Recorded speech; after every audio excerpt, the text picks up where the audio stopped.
Xbox is 4K all the way, Ubisoft is fighting for its life, and the games are gold.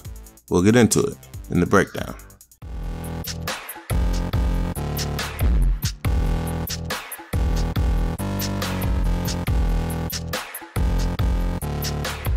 What is poppin', people? It's your boy DaRealMastalin coming at you with your daily dose. And as always, before we get started, I need y'all to do those 3 simple things. First one, use your hidden blade, hit that like button one time. Second, subscribe here for more. Third, hit that notification bell so you get notified every single time I drop a video. Now let's break it down.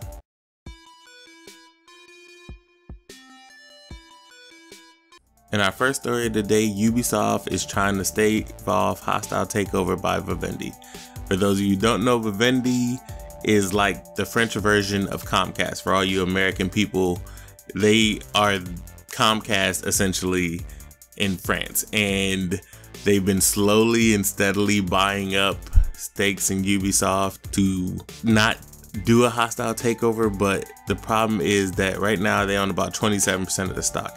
At 30%, French law makes them buy for controlling stakes. So it essentially dictates that they take over Ubisoft. And Ubisoft's first family, the Guillemots, who have ran Ubisoft since forever, are trying to stave off that as best they can by buying up more and more stake in the company, trying to get to the point where they have the complete controlling interest. But right now they're still about 7% behind the stake that Vivendi has in it. They have more rights because they have about half the board of directors seats, but it's looking like they about to, take some hits. Last year Vivendi took over Gameloft, which was already owned by the Guillemots, so I don't know if it's like some professional grudge, personal grudge, whatever it may be, but it looks like they slowly creeping up there trying to get it done. I don't know how good or bad this is. Like, I don't want the company to get bigger, because Ubisoft, even though they make good games, they already have their own set of issues. I don't know that a larger faceless corporation with no interest in the gaming sector for real, like taking over a complete company that makes games. And even if you don't like Ubisoft games, they do try to push the medium. They do give you new IPs. They do offer up large scale, quote unquote, indie titles.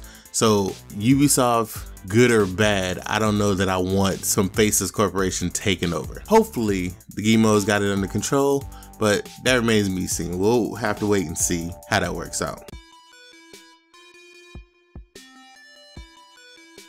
In our next story today, the Xbox One X will download all 4K assets for every game, regardless of whether or not you have a 4K TV. Now, this provides both questions and issues that I see on the horizon. A, if you have slow internet, these patches are gonna be like large, like 4K assets are a large volume of stuff. Like even Forza 7, that 4K patch is supposed to be 100 gigs, like 100 gigs. That's a ridiculous amount of data, especially on a console with a fixed data stream. So you got 1 terabyte hard drive. How fast is that gonna fill up? And I'm not talking about 10 times 100. I'm not talking about that.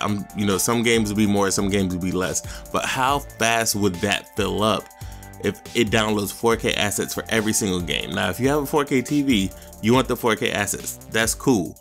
But if you don't, like, there needs to be an option to not do that.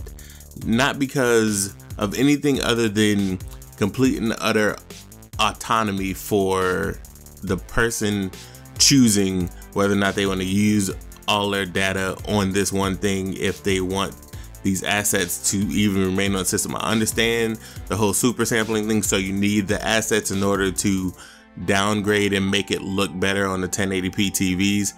The problem I have is that it needs to be optional. Like that's pretty much it.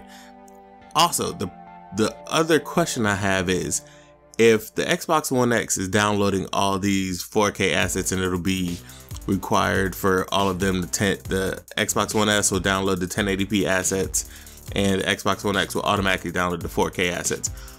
Where are these 4K asset packs on the PS4 Pro? Like, is it just me, or did nobody notice that those things aren't real? Like, I know that the PS4 Pro has its limitations. We'll just say limitations. So does the Xbox One S, or X, I'm sorry.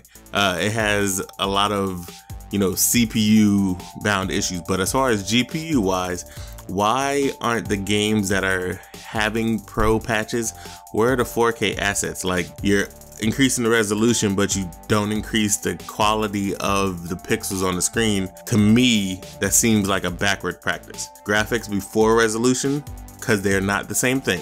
Graphics before resolution.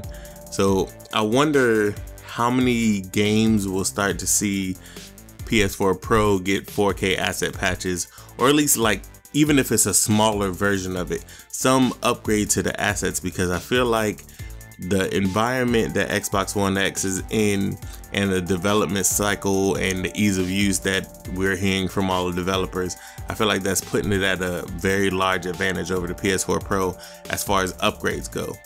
And I would like, because I have a PS4 Pro, I would like the PS4 Pro to be utilized to its best of its ability, just like the Xbox One X. I want it to be utilized to the best of its ability. I want my PC to destroy them both, because it's gonna do that regardless. But I want each individual thing to be optimized as best as it can. Yes, that sounds like a lot of work, but I don't care. Get it done. That's all. Anything beyond that is completely irrelevant to me. So, like I said, just get it done.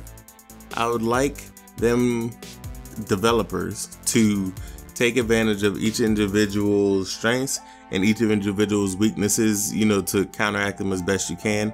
I understand it'll cost you a little bit more time, a little bit more development, a little bit more manpower, but make it good, make it right.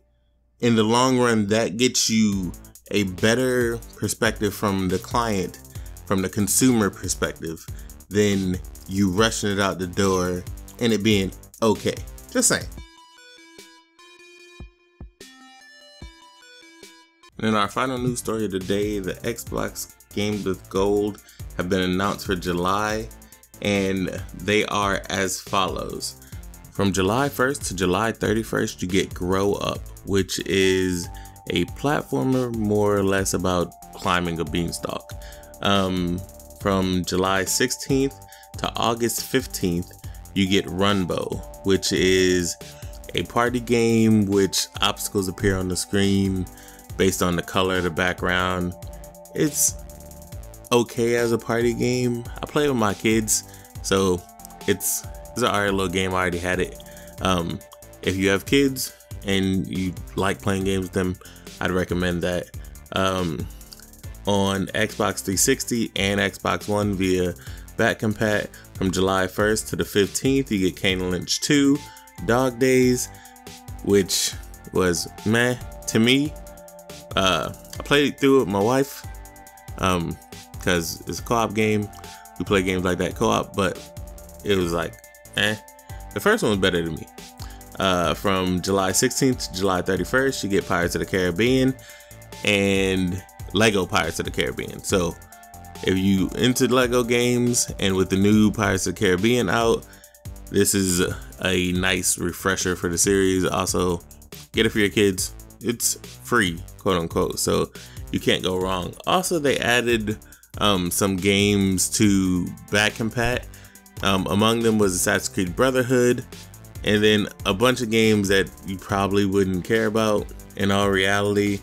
I'll leave a link in the description for the 5 games I think they added to that, so that you can look over and see any of them you have, see if there's any that you want to pick up. Unless you're an older gamer, some of the games on this list you just won't know what they are, especially if your first system was a PS3 or an Xbox 360 or even Xbox One and PS4. Like, I know some of you are young, but it is what it is. That's all the news I got for today, and let me know what y'all think of everything I covered today in the comment section. What you think about the 4K assets, if you hope that Ubisoft stays free and independent, and what y'all think about these games with gold. Drop a list in the comment section of anything you hope that they bring with Xbox One back compat for the original Xbox, because I'm interested to see what y'all think about that and what want to come from the original Xbox to back compat for the Xbox One. Follow your boy on Twitter at DaRealMastalin and mixer.com/DaRealMastalin, where I stream every single day. As always, this been your boy Mastalin, always giving you the real. I love y'all like some play cousins. I'm out.